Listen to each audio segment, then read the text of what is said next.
Assalamualaikum warahmatullahi wabarakatuh. Perkenalkan, nama saya Nur Hadi Sanjaya, mahasiswa Universitas Islam Ibrahimi, Fakultas Dakwah, Prodi Pengembangan Masyarakat Islam semester 1 dengan dosen pengempu Bapak Ahmad Irhan Ilhami. Baiklah, kali ini saya akan mempresentasikan tugas mata kuliah psikologi tentang teori belajar, motivasi belajar, serta peran psikologi dalam pendidikan masyarakat. Pendidikan adalah proses yang penting dalam membentuk karakter intelektualitas individu. Dalam konteks ini, psikologi pendidikan berperan krusial dalam memahami bagaimana siswa belajar dan berkembang. Berbagai teori belajar seperti behaviorisme, kognitivisme, konstruktivisme memberikan kerangka untuk memahami proses belajar yang berbeda. Selain itu, motivasi belajar menjadi faktor penentu keberhasilan pendidikan.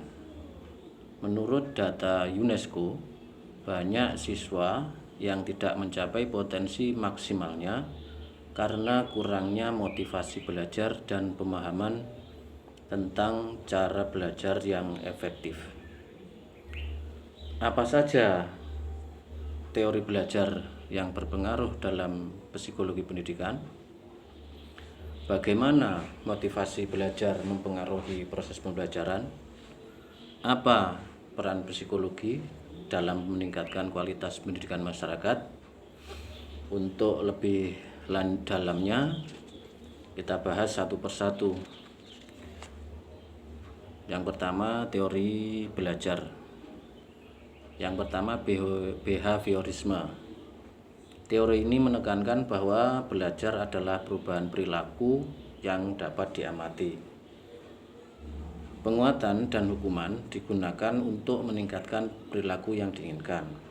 Contohnya, penggunaan reward atau penghargaan bagi siswa yang berprestasi.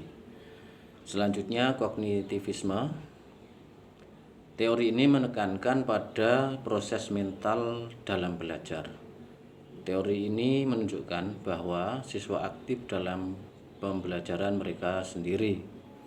Pengajaran yang baik harus memperhatikan cara siswa menyerap dan memproses informasi. Selanjutnya, teori konstruktivisme. Teori ini menekankan bahwa siswa membangun pengetahuan melalui pengalaman. Kurikulum yang berbasis proyek dan diskusi kelompok merupakan contoh penerapan konstruktivisme di kelas. Selanjutnya, teori humanistik. Teori ini memandang siswa sebagai individu yang memiliki kebutuhan dan potensi untuk berkembang. Selanjutnya yaitu teori koneksiisme. Teori ini menekankan pembelajaran sebagai hasil dari pembentukan koneksi antara stimulus dan respon. Selanjutnya, pembahasan tentang motivasi belajar. Motivasi belajar merupakan salah satu faktor kunci yang mempengaruhi keberhasilan siswa dalam proses pembelajaran. Terdapat dua jenis motivasi yang umum dikenal. Yang pertama, motivasi intrinsik, dan yang kedua, motivasi ekstrinsik. Berikut adalah penjelasan yang lebih rinci tentang kedua jenis motivasi tersebut dan dampaknya terhadap proses belajar. Motivasi intrinsik adalah motivasi yang merujuk pada keinginan untuk belajar yang muncul dari dalam diri siswa itu sendiri. Biasanya didorong oleh rasa ingin tahu, minat, dan kepuasan yang diperoleh dari proses belajar. Contoh, seorang siswa belajar keterampilan baru seperti bermain alat musik.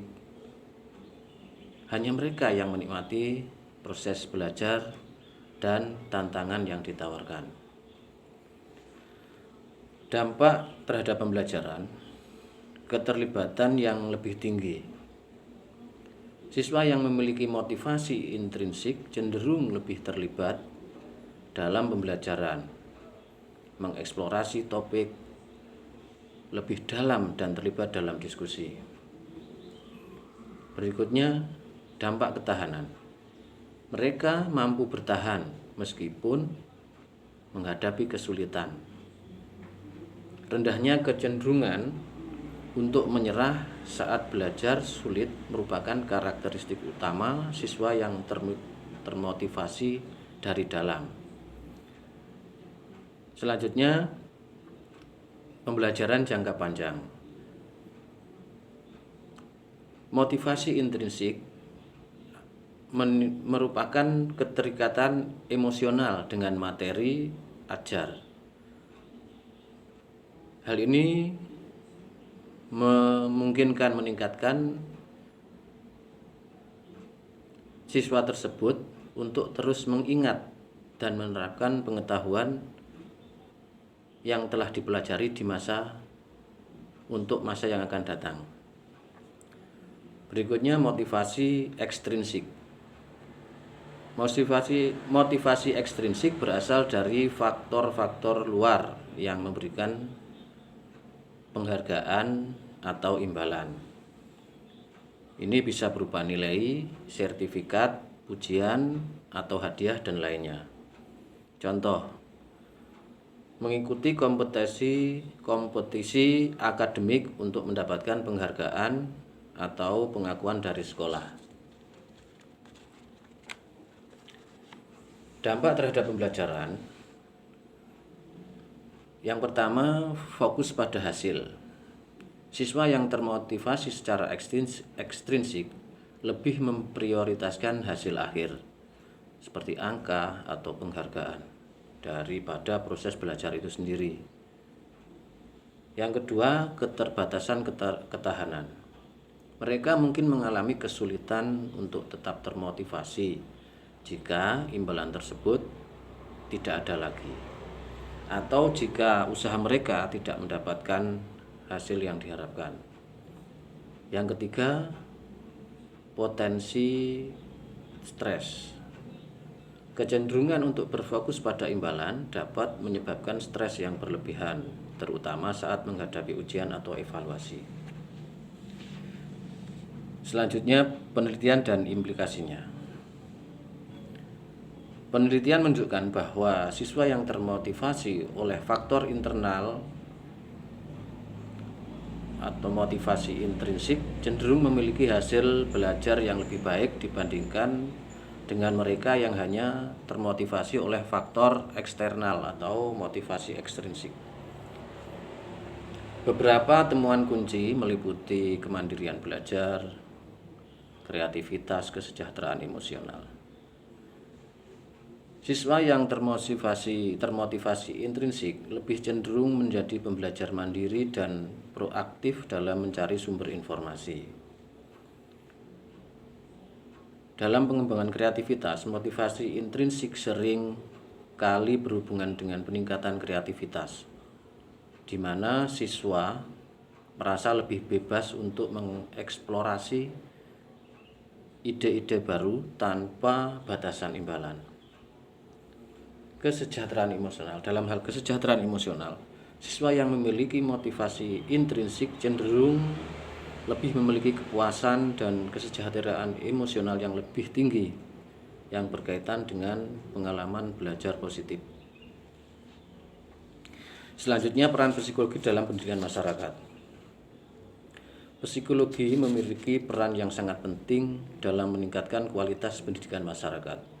Berikut adalah beberapa aspek di mana psikologi berkontribusi secara signifikan. Yang pertama, memahami proses belajar. Psikologi pendidikan membantu guru dan pendidik memahami bagaimana siswa belajar dan memproses informasi dengan memanfaatkan prinsip-prinsip psikologis, yaitu pendekatan individual dan teori belajar. Dalam pendekatan individual, ini akan mengetahui bahwa setiap siswa memiliki cara belajar yang berbeda, memungkinkan pendidik untuk menyesuaikan metode ajar yang lebih efektif. Dalam teori belajar, penerapan teori psikologi seperti konstruktivisme dapat membantu guru merancang pembelajaran yang lebih interaktif dan berbasis pengalaman. Yang kedua, memahami pengembangan kurikulum. Psikologi berperan dalam pengembangan kurikulum yang lebih sesuai dengan kebutuhan dan karakteristik siswa.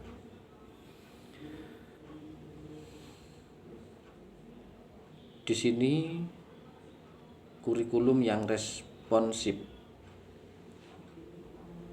Psikologi membantu merancang kurikulum yang memperhatikan variasi dalam gaya belajar, motivasi, dan kebutuhan emosional siswa. Keterampilan abad 21 menetapkan fokus pada keterampilan kritis dan kreatif, mengintegrasikan studi karakter dan soft skill dalam kurikulum. Yang ketiga, manajemen kelas dan lingkungan belajar. Psikologi memberikan wawasan tentang bagaimana menciptakan lingkungan belajar yang positif.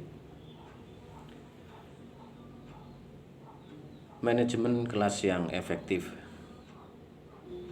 menggunakan prinsip-prinsip psikologis untuk menegakkan aturan perilaku dan membangun relasi yang positif antara guru dan siswa. Menciptakan lingkungan inklusif, memastikan semua siswa merasa diterima dan dihargai di lingkungan belajar yang berkontribusi pada keberhasilan akademis mereka. Yang keempat, mengidentifikasi kebutuhan khusus. Psikologi membantu dalam proses identifikasi dan penanganan kebutuhan khusus siswa. Diagnostik dan intervensi. Psikologi pendidikan dapat melakukan evaluasi untuk mendeteksi kesulitan belajar, disleksia, dan merancang intervensi yang tepat. Akomodasi pembelajaran. Memberikan rekomendasi untuk akomodasi di kelas, seperti penggunaan teknologi bantu atau modifikasi tugas. Yang kelima, peningkatan motivasi dan keterlibatan. Psikologi memberikan strategi untuk meningkatkan motivasi siswa. Pengembangan motivasi intrinsik. Mengajarkan guru cara membangkitkan rasa ingin tahu dan cinta belajar pada siswa, alih-alih hanya mengandalkan imbalan eksternal. Keterlibatan sosial. Menggunakan teknik psikologis untuk mendukung keterlibatan sosial siswa di dalam kelas. Yang keenam, pelatihan dan pengembangan guru. Psikologi pendidikan juga berperan dalam pelatihan dan pengembangan profesional bagi guru.